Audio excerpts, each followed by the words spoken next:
জয় জগন্নাথ।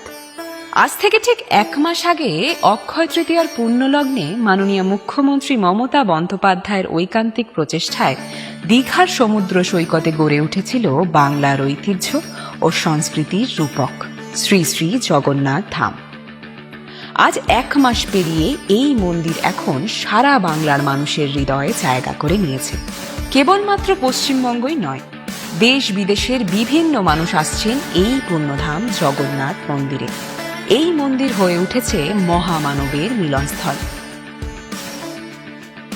দীঘার জগন্নাথ মন্দির যেমন দিয়েছে বাংলার পর্যটনে এক নতুন মাত্রা, তেমনি স্থানীয় ব্যবসায়ীদের মুখে ফুটিয়েছে আনন্দের হাসি।